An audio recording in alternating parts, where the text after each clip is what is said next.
We want to go live to a press briefing from officials in Israel. They're discussing the latest escalating fighting with Hamas militants. Is the international spokesperson for the Israeli police. And I will start, before we'll give the floor to Jonathan, with a brief message in English and in Spanish, because I understand there are a few Latin American journalists with us as well. So the main issue is that Israel is under a terror attack. Over the last few days, there were over 2,000 missiles that were launched from the Gaza Strip on the Israeli civilians. Israel, like any other country in the world, has the right and the obligation to defend its citizens. During the last 5 days, there were 10 Israelis killed. The last one was killed today, and in the city of Ramat Gan, his house was hit by a rocket launched from the Gaza Strip. Israel has done anything possible and everything possible in order to avoid conflict and tension. That goes to the decision of the Supreme Court to delay the court hearings regarding the issue of Sheikh Jarrah. It goes also to the decision by the chief of police not to allow Jews to enter the Temple Mount on Jerusalem Day, and also to change the route of the flag parade that was planned for Jerusalem Day, and ultimately to cancel it. Every one of those steps were answered with more violence and more terrorism. Every one of those missiles that are being launched from the Gaza Strip to Israel is actually a terror attack. But not only that, every one of those missiles is also a war crime. Every one of those missiles is a war crime, a double war crime. First of all, launching a terror attack on civilians, and secondly, launching it from the civilian centers in the Gaza Strip. Please mute your computers, please.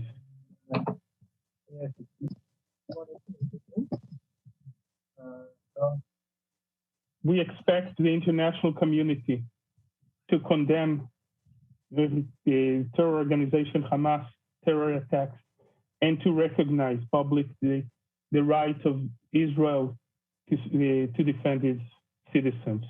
Now, if you allow me, I'll do it in Spanish as well. Israel está bajo un ataque terrorista. En los últimos días los terroristas de Hamas han lanzado más de 2,000 misiles a la población civil israelí. Israel, al igual que cualquier otro país en el mundo, tiene el derecho de defender a sí mismo y también defender a sus ciudadanos. En los últimos días, 10 israelíes han sido muertos o murieron por los ataques terroristas de Hamas. Israel ha hecho todo lo posible para evitar conflicto y tensión. Tiene que ver con la decisión de la Corte Suprema israelí de postergar la cita que tenía que ver con Sheikh Jarrah, la decisión del jefe de policía de Israel de no permitir a los judíos entrar en el monte del templo en el día de Jerusalén, que fue el lunes, y también el cambio de la ruta de la marcha de las banderas del día de Jerusalén, y después también cancelar esa marcha. Cada uno de esos pasos que hizo Israel para evitar tensión ha sido respondido con más violencia y más terrorismo. Cada uno de los misiles que los terroristas de Hamas lanzan es de hecho un ataque terrorista. Pero no solo eso, cada uno de esos misiles también es un doble crimen de guerra. Es un crimen de guerra lanzar misiles a la población civil, y también es un crimen de guerra de lanzar misiles desde centros de población civil en la franja de Gaza. Entonces decimos que en los últimos días Hamas ha cometido miles de ataques terroristas y miles de crímenes de guerra. We Nosotros esperamos de la comunidad internacional de condenar el terrorismo de Hamas y de reconocer públicamente el derecho de Israel de defender a sí mismo y también defender a sus ciudadanos. Thank you very much, and we'll now give the floor to Jonathan Conricos.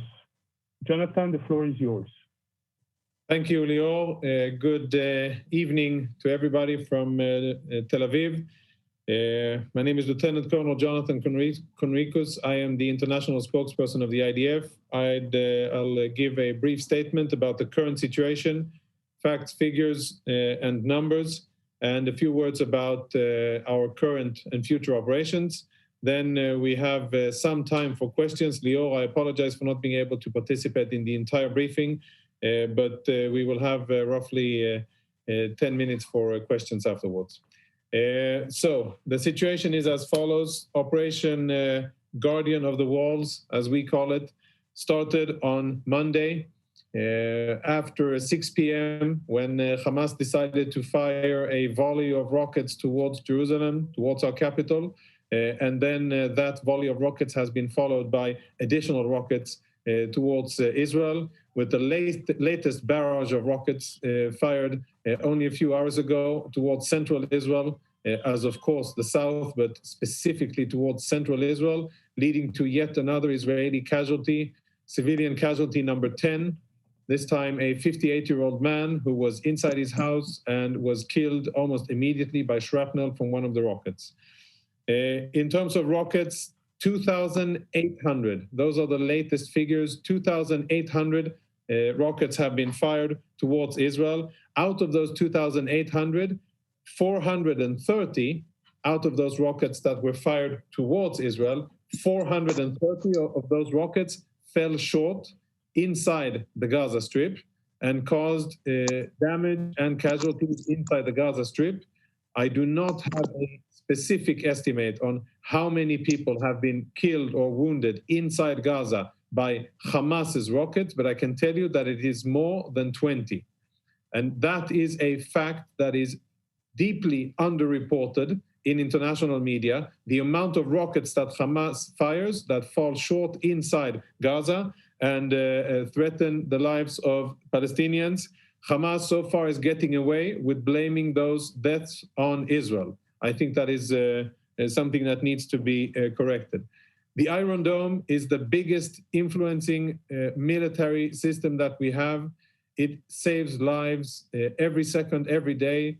The interception rate is above 90% of the rockets that we try to intercept. Naturally, we don't try to intercept every rocket. If a rocket is destined to land in the sea or in open terrain, we don't waste an interceptor missile. But if it is on its way to populated areas, we will intercept it. And we are very happy with the fact that it has intercepted over 90% of the rockets, despite the fact that Hamas and the Islamic Jihad are trying to overwhelm the system. They are trying to challenge it and are constantly trying new ways to find weaknesses. So far, the system has been holding on extremely well, and we are thankful for that system. In terms of our activities, the IDF's activities, we have struck more than 672 military targets. We strike only military targets, and I'm sure that you will have questions about how we strike, what we strike, etc., and I will answer those.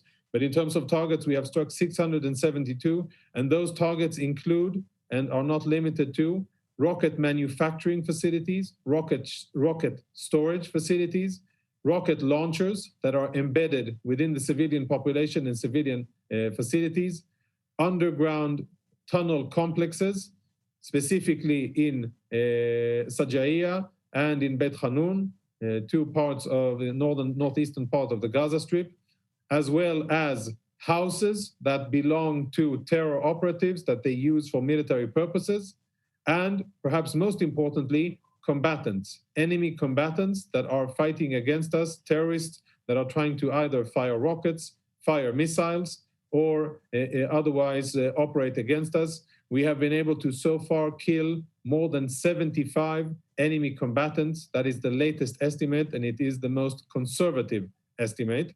to that, I would add additional numbers, but so far that is our conservative estimate.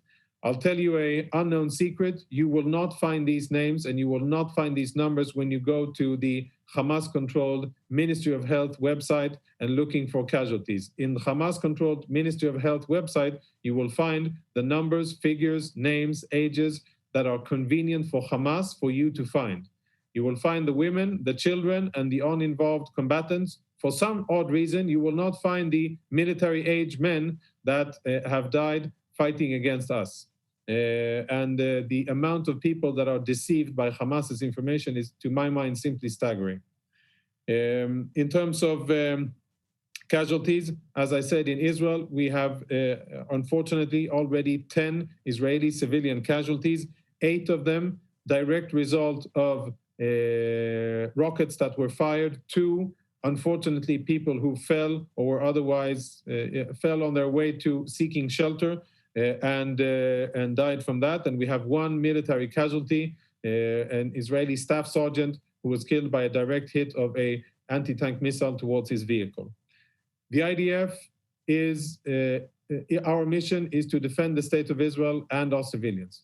We are committed to this mission and we will continue to execute it by all means at our disposal, by attacking terrorists, their infrastructure, the terrorists themselves, and all of these support structures that support Hamas and Islamic Jihad's operations, including military targets that are used by Hamas and the Islamic Jihad within civilian facilities. We will continue to execute our assignments while trying to minimize collateral damage, while trying to minimize the effect on non-combatant civilians. And we are using the best capabilities at our disposal in terms of intelligence, precision weapons.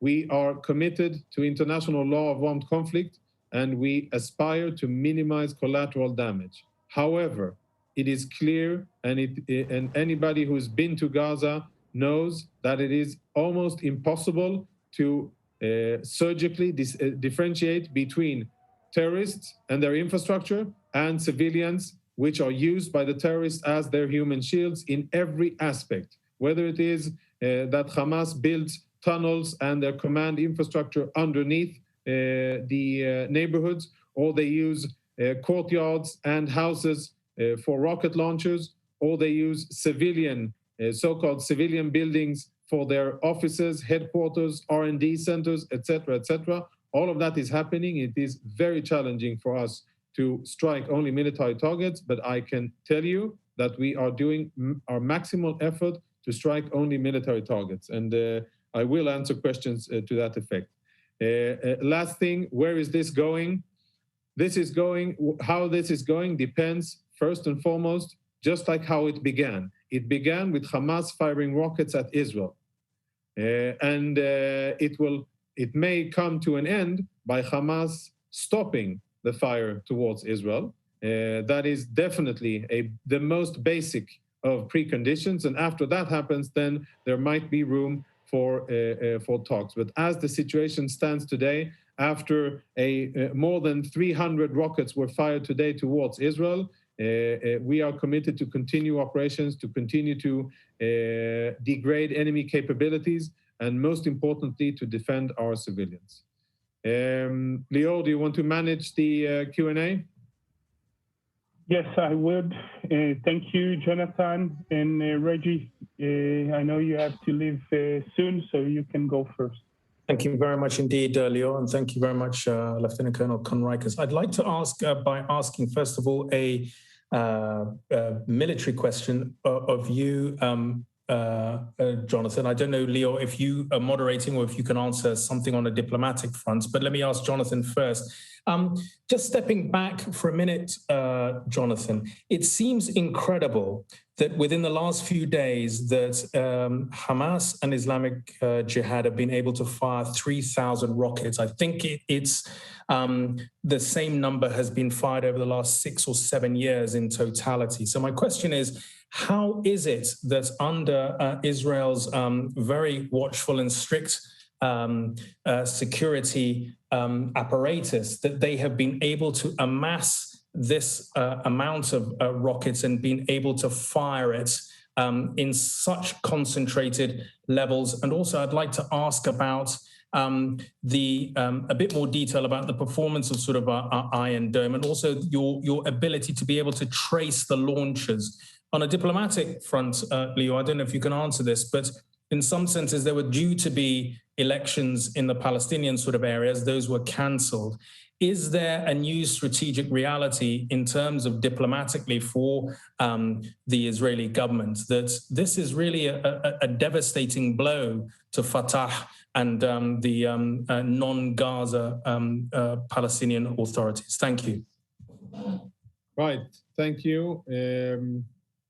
Regarding the first part about the rockets, it's a matter of priorities.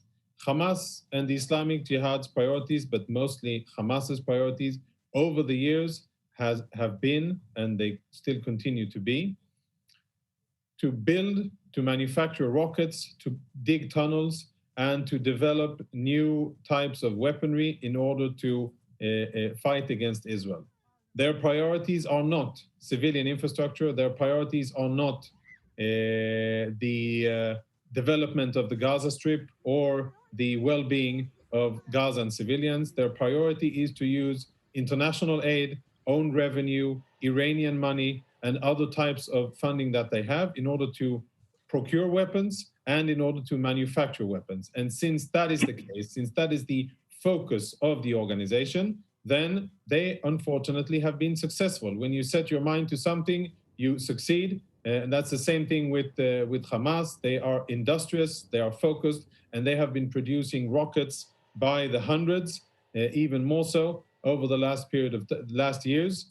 They do so with Iranian guidance, knowledge, and know-how.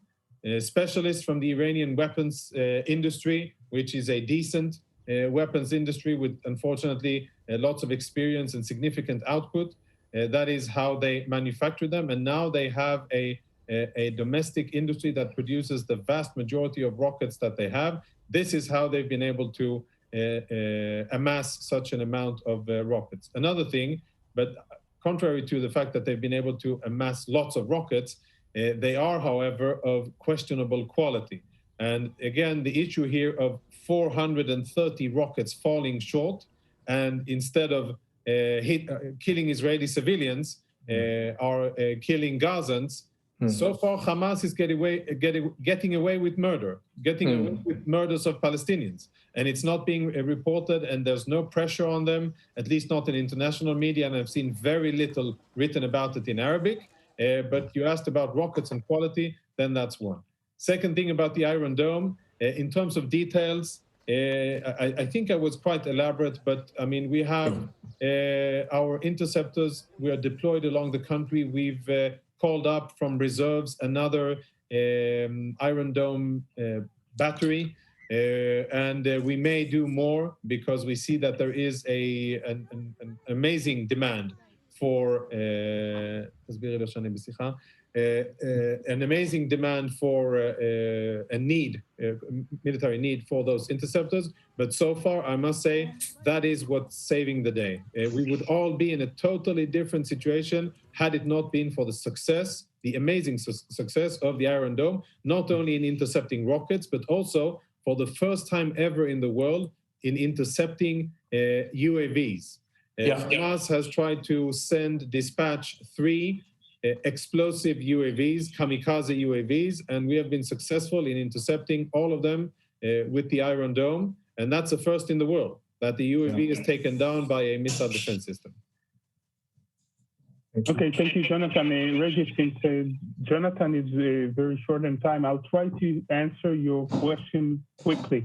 You talked about the elections that were postponed. We were worried before the elections that Hamas will take over Judea and Samaria, or the Palestinian Authority. And that is exactly what Hamas is trying to do today. Hamas, this is the first conflict that we have with the Gaza Strip that has nothing to do with the Gaza Strip. It has nothing to do with getting people out or in the Gaza Strip, or materials and goods in and out of the Gaza Strip. Hamas is trying to take over the Palestinian Authority. It's an internal political issue between Hamas and the Fatah. And unfortunately, they're using Israel in order to gain power in the internal Palestinian political frame. And I would just want to put on the table that if Hamas does take control of the Palestinian Authority, how devastating it would be to the entire region. It will obviously it will block any way of future negotiations or solution between Israel and the Palestinians. It puts in risk the stability of other countries in the region, and also it puts in risk the way that the international community can communicate with the Palestinians, taking into account that Hamas is a recognized terror organization by the US and the EU and many other countries around the world. So if Hamas does take over the Palestinian Authority, it won't be just a problem for Israel, it's a problem for the region and a problem for the international community. And we'll move to Andrea. I think you are the first one who wanted to ask the question. We can't hear you, Andrea. Can you hear me now? Yes, now thank you very much. Thank you for doing this briefing. And with full recognition of the suffering on both sides and of your efforts to communicate what this has meant, could I ask a question of the Lieutenant Colonel about the efforts to minimize civilian casualties and civilian targets? Because Jen Psaki from the White House has tweeted that they've communicated directly to the Israelis that ensuring the safety and security of journalists and independent media is a paramount responsibility. And we understand that the media building that houses Al Jazeera, the Associated Press, and many other international media organizations has been bombed. And that is of great concern to journalists worldwide. So could you respond to that? I realized that there was a statement that Hamas was using that building as human shields, but that is really not a full explanation to all of our colleagues who have lost all of their archives and records. I will explain, Andrea. Thank you very much. Thank you. Of course, loud and clear, the message from the US, that is how we are operating. It is a message that corresponds with what we believe in as well, and of course accepted and is translated into action.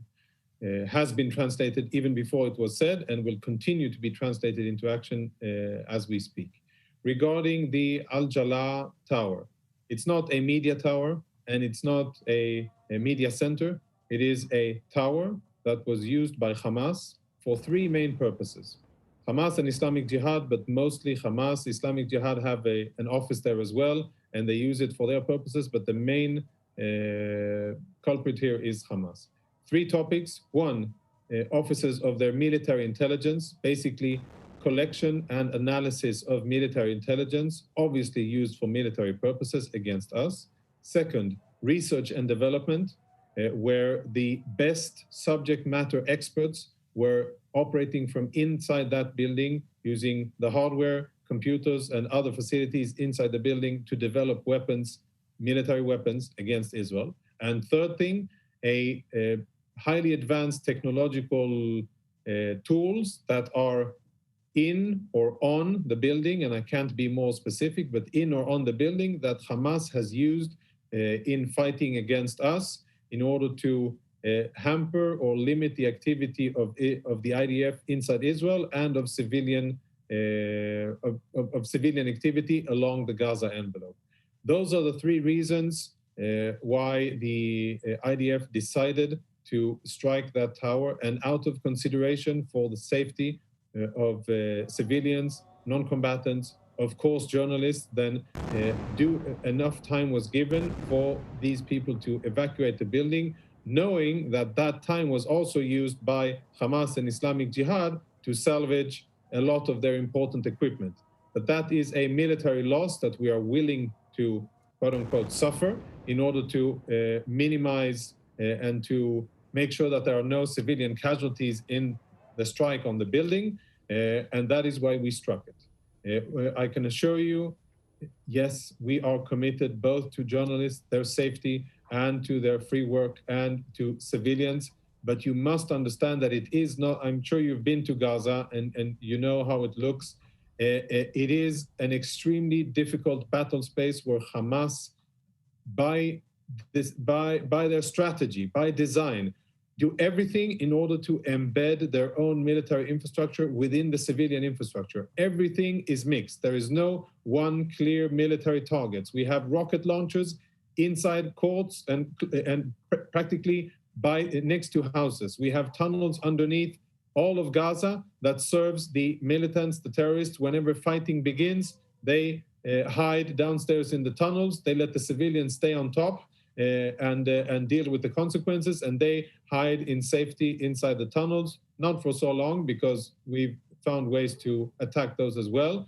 But it is an extremely difficult situation to distinguish, but we will continue to do the most that we can in order to minimize civilian casualties. We are aware of the international focus on it, but most importantly, we don't want to kill civilians. We have no business killing civilians. We have a business and a commitment in killing terrorists, nothing more. No, I don't want Thank you, to. Jonathan, and now we'll move to Zeke Miller.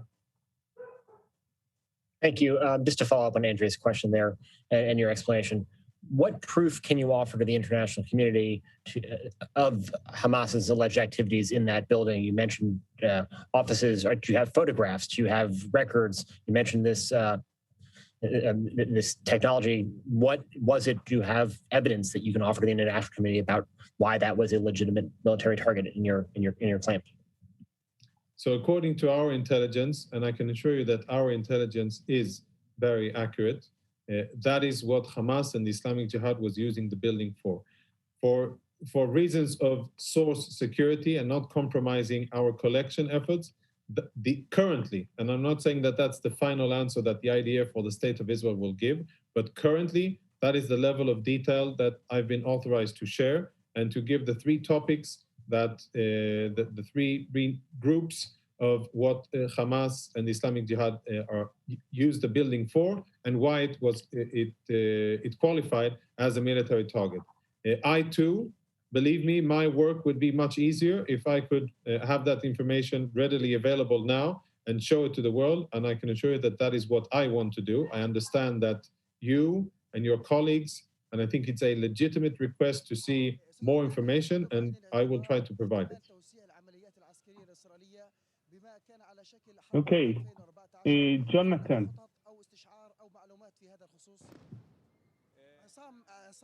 Apologies, it's already been answered. Okay, thank you. So I'll lower the hand and we'll move to Nicholas. Good evening from Cyprus. Thank you for this. I have two questions for you. Firstly, you mentioned the role of Iran in all this, in supporting Hamas. A lot has been said for the role of Turkey as well in all this, and I was wondering if you can give us some details maybe regarding this role. You mentioned also how the stability in the whole region is in danger with what's happening in Gaza. My country is very near to you. And I was wondering if you have any communication with the Cypriot authorities. Thank you. So it's good to be an island, my dear neighbor, and it's good to have a sea around you and not what we have around us. But that's a different story and something related to history. The role of Iran here is an important one. They are not the ones calling the shots and organizing the actual fighting. They are not the ones controlling Hamas and not even the Islamic Jihad, but they are the biggest provider of weapons, both to the Islamic Jihad, first and foremost, and secondly, to Hamas, both in terms of ready-to-use weapons, standard-grade weapons that are smuggled in directly to the organizations, second, in funds, money, and third, in, as I said, knowledge. The role of Turkey, I think, is a bit more complex. Turkey definitely has influence over the region and has strong ties with Hamas. We've read media reports about Hamas activity in Turkey. which we find very concerning. Activity that allows Hamas to generate revenue and to operate, and that is definitely of concern. And it's been mentioned in international media quite a few times. And one could hope, and maybe that Lior will talk about that afterwards, that Turkey could play a positive mediating role since they have influence over Hamas.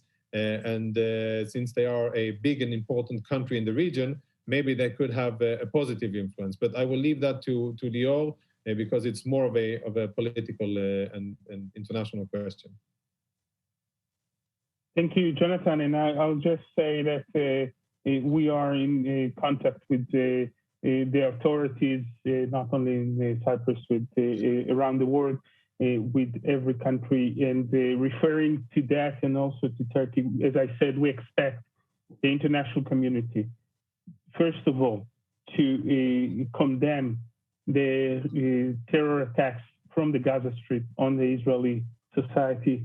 Secondly, we expect the international community to recognize clearly and loudly the rights of Israel to defend its citizens, and this is what we are doing. Without getting in specifically into the issue of Turkey, I think that the international community has a responsibility not to create a bigger conflict than it is, and not to incite to more violence, and to find ways to calm the situation down. And this is what we expect from the international community. And before we move to the next question from Romeo, there's a question in Spanish from the chat that I will ask Jonathan to answer. Do you think there is that the rockets that are fired from the terrorists of Hamas are the same ones or the same level as the rockets from 2014 or in past conflicts? So so far, we of course are doing an extensive analysis. The specialists in Israel, EOD, and engineers are looking at the rockets, looking at their flight path, looking at their size, their warhead, the caliber, the distance, the amount of shrapnel, their lethality, etc., etc. And we're of course learning as we go. One thing I'd like to point out is that we are seeing very large warheads, and we are seeing extended ranges. Those are two key components that are important to note: range and size of warheads, that both of them have gotten bigger. I don't have final results of a professional military analysis of it, but general trends, these are two. However, another thing, and we spoke about it, quality, the amount of rockets that are falling short is abnormal. It is much more than what they usually have, and that is also something that I'm sure that Hamas will be very interested in investigating, and we are also looking into it to see what they are doing wrong. That's regarding the rockets. Thank you, Jonathan, and we'll move to the next question. And Romeo. Hello. Sorry, Romeo, I muted you. Please unmute yourself again. Is it working now? It is. We can hear you. Okay, perfect. Thank you so much for this presentation. I just wanted to clarify some numbers that were mentioned. So you had mentioned 75 estimated combatant deaths that are not identified, at least, yeah, that are not identified in the website of the Ministry of Health of Hamas. I think currently they are reporting a total of 140 deaths in Gaza. So are these 75 part of these 140 but not identified, or are they additional to these 140 that they are reporting to internationally? Yeah, they are part of, and as I said, it is a very conservative estimate. It is not, we think that the number is bigger, but these are operatives, enemy combatants, terrorists that we have a very high level of confidence about them being killed. That doesn't include Islamic Jihad. We should add a few dozen, 2 or 3 dozen for Islamic Jihad. Those are the numbers. But again, you know, some of you are seasoned war correspondents. We all know that it is there is fog of war, and many things are happening simultaneously. We unfortunately don't have the ability to immediately know exactly how many enemy combatants. We are collecting intelligence from various sources and compiling it together. That is our estimate. Again, it's an extremely important figure. The amount of combatants killed versus the amount of non-combatants killed, and we strive to keep the number of non-combatants low. We do not want civilians killed. We do not seek their harm. We are trying our best to operate only against the military, only against terrorist infrastructure. Thank you. And the next question comes from Leandro Dattilo. Hi, good evening.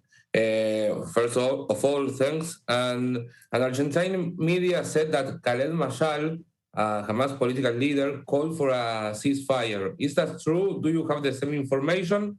And the second, for Lior Hayat, what is your opinion on the statement issued by the Argentine Foreign Ministry? So the first question, more military, not aware of any such thing.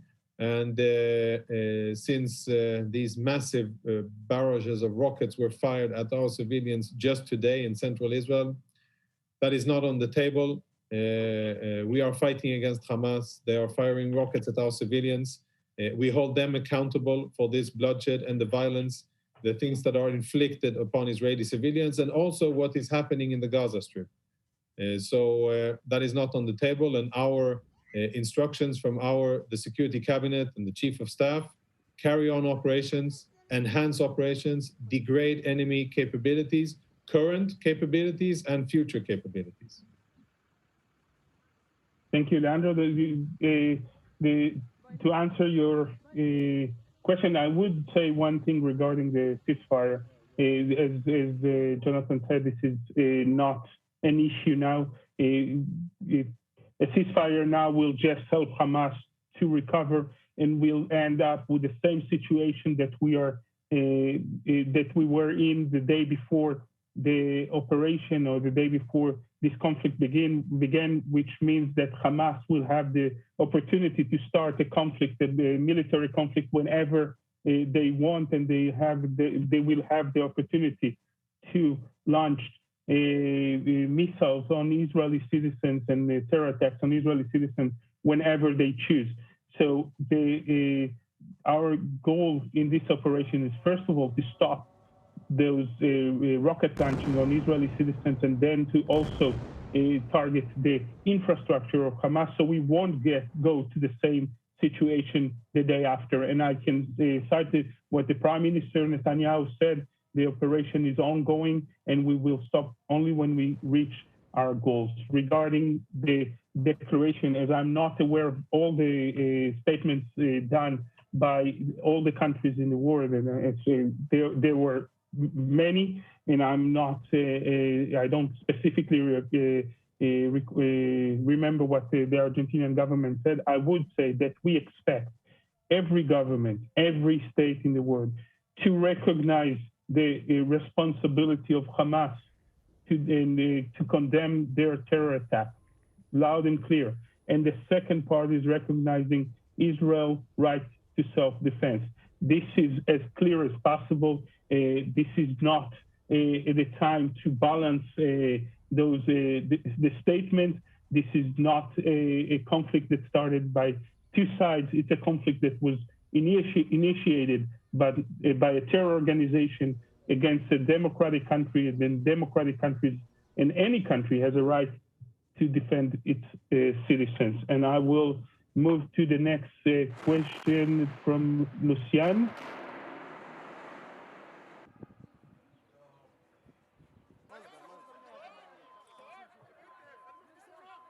Lucian, we can't hear you. No, can you hear him, Jonathan? No. You want to try a bit later? Hi. The question I have is about the rumor and retraction of the idea that there was ground action.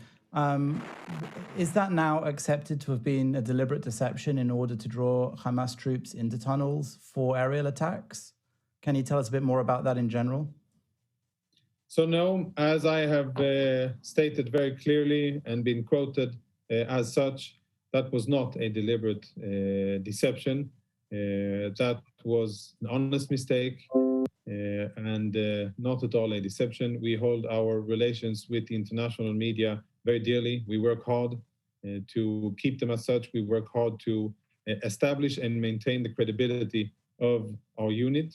It is high, and unfortunately, mistakes happen.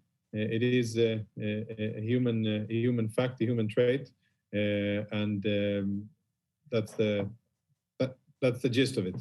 An error, an honest mistake, and nothing else. Thank you, Jonathan. I know that you're short in time. We'll take two more questions if you don't mind. Yeah. Okay, so we'll move to Tom O'Connor. Tom. Hi, thank you very much for doing this as always. Both Jonathan, Lior, I understand the circumstances, and we really appreciate keeping us updated. I do want to follow up on that last question just real quick, because I entirely understand the explanation of it not being an intentional effort to deceive foreign media. But I thought there was some reporting to the extent that there was some effort there to deceive Palestinian militants, specifically Hamas and Palestinian Islamic Jihad, to go into tunnels. And my first question actually was going to be if there's any estimates to how many militants had died during that ground operation, combined operation, I should say, at that time, because I know that tunnels were a big part of it. If there's an estimate, how many casualties there were. And my second question was going to be also going off a previous point. I understand now that the IDF is not interested at this moment in the mediation efforts, but Jonathan, you had said earlier that if Hamas were to stop firing rockets, that there might be some room for talk. So I was just kind of wondering if one of the IDF's goals includes to get Hamas to stop firing rockets, if there's any action on their part they can take now to bring in a mediation effort. Just a little clarification on that. And thank you both again. So the tunnel system, what we call the metro, the Hamas metro, not for civilians and not to take you to metros in Paris, right? It doesn't take you to the Eiffel Tower. It takes you to terror towers, and it takes you to terror facilities. And it allows Hamas to operate almost unharmed, even or despite the significant military advantages that we have. And this is infrastructure that Hamas has spent many years building. Lots of money has been invested, and it's really at the heart of their combat doctrine and concept.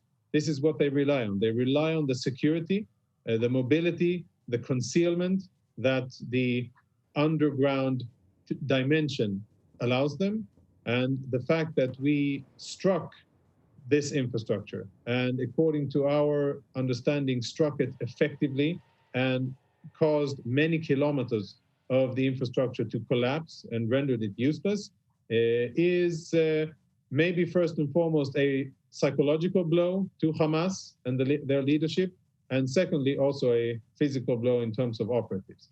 It will take time to know and understand how many terrorists, how many enemy combatants were killed, because they're underground and quite difficult to access. But we are looking into it, obviously looking, listening, and many other things in order to understand how many. I think that the tunnel network that Hamas spent a lot of time building and excavating is something of significant importance for the future. It's something that Hamas really built its concept around, and I'll leave it at that. Second question, first thing, I mean, it's obvious. And then, our elected leadership will have to deal with negotiations, and there will be terms, and there will be all kinds of conditions. But to the best of my knowledge, there's no use in even talking about any of that without the end to the firing of rockets. That simply no use. And I don't think that any country, not the US and not any other country around the world, would be negotiating a ceasefire with a terrorist organization that is firing rockets at its civilians. I think it's simply not feasible. And just just to make sure I got that the first question, the first part that I had asked right. The announcement of the ground operation, not including foreign media's perception of it, but was there an effort to get the Palestinians into those tunnels by doing so? The aim of the operation was to kill enemy combatants. Mm-hmm. That was the aim. Thank you very much. I appreciate that. Thank you. Thank you. And maybe now, we can take the question from Pelle Zakrison. Yeah, that's okay. Yeah, thank you. Yeah, appreciate it. Go ahead. And this is the last question for Jonathan. I'm sorry for the rest of you that were waiting. Yeah. We will continue this press conference afterwards. Yeah. We have another speaker coming up. Thank you. First, could you perhaps share the numbers in an email or something like that afterwards? There was a lot of numbers. It would be interesting just to have them so all the numbers are straight. And then please elaborate on the results of your military actions, such as the strike on the tunnels and also on infrastructure such as what you called the tower where Hamas and Islamic Jihad were. And finally, what would you consider be the end goal of the military actions towards Hamas? Right. The effect of our activity, of our military activity so far against Hamas, we assess that we have significantly degraded Hamas and Islamic Jihad's ability to produce new rockets. And that's very important for future reference. I think it's very important for Hamas because what they are firing now are rockets that they will not be able to replete for a few years. And if they can't fire rockets, that means bigger chances for stability. So one significant thing is the ability, research and development and production of new rockets that has been significantly hit, both in terms of hardware, the locations where this work is done, but also, and perhaps more importantly, the subject matter experts, the professionals, the engineers, and the developers of these weapon systems that have been taken out by Israel. We've issued various statements, information about their names, their roles, who was doing what. So with a lot of them, we had very good intelligence about where they were and what they were doing, and that's an important factor. We have degraded a lot of their capability, a lot of their infrastructure, both underground and above ground. And whenever this ends, whenever they come out of hiding, if they're still alive, the terrorists, then they will find a very different landscape and far less assets than what they had before they started. And that will influence the organization quite significantly. Third, we have taken out a lot of the senior military leadership of Hamas. Many senior commanders have been killed, even though they were in hiding, many of them hiding in those bunkers, in the bunker system that they built. Many of them were hiding there. We've been able to kill them, senior brigade commanders and general staff, if you could call it at that for a terrorist organization, but general staff level officers have been killed. And that impedes the ability to operate and to conduct their operations. I think those are three key topics: research and development, infrastructure of all kinds, and personnel. And we will continue.